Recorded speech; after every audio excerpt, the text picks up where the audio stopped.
Hi, I'm Ishita Agarwal. I did my BLLB honors from Rajiv Gandhi National University of Law, Punjab, post which I have about 3 years of work experience in the criminal law litigation sector. I am currently a human resource management student at XLRI Jamshedpur. I would like to talk to you all about my interview journey. So, when you are preparing for interviews, what you usually hear is that you can drive your interviews using your introduction. You can, put these points there which the interviewers will catch on, and that will help you drive the interview, which is very true. And it actually did work for me in a lot of interviews. So, sometimes I would sneak in the fact that not just that I enjoyed reading, but the kind of books that I enjoyed reading. So that would catch the attention, and that would, we would start talking about that then, which was something that I was very comfortable with. During one interview, I focused on my family background and how I was a third generation lawyer, which is how I drove the interview in that direction.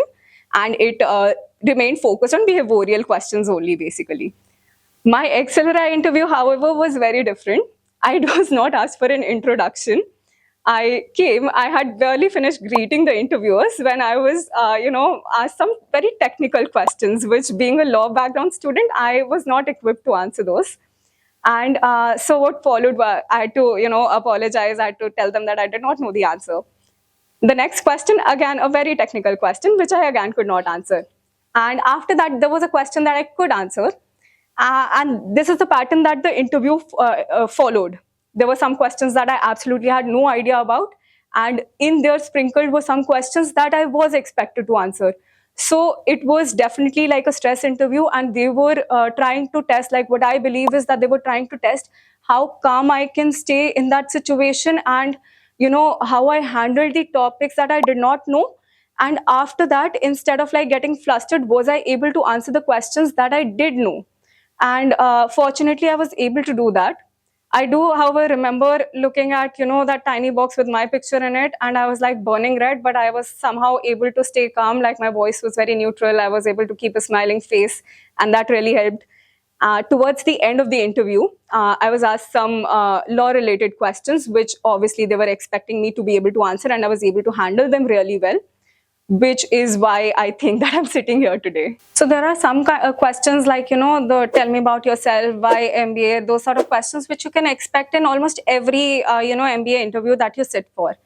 These questions, I would suggest that what worked for me was I wrote down bullet points about the things that I wanted to talk about. I did not give it a very strict structure, because I knew that if I did that, I would be relying on a piece of paper to give the answers for me, and I would not be able to improvise on the spot, basically. So what worked for me was writing down bullet points so that I remembered the topics that I wanted to touch upon. That is something that you can try. However, I would suggest that even if you're doing that, I would suggest that you practice speaking out the answers that you're supposed to give. Like just pretend that somebody is asking you these questions in an interview, say them out loud, so that you know how your flow is. If you want to restructure the answer, if you want to move the points around to make them sound better. That is something that really helped me. But yeah, make sure that you leave some space for improvisation. Again, watching YouTube videos on on like these mock interviews that people gave really helped me, because number one, giving interviews was something really new to me. And this gave me the idea about what interviewers want to know, how you can drive these interviews in the direction that you want to drive them into, and how to tackle situations when you don't know the answers.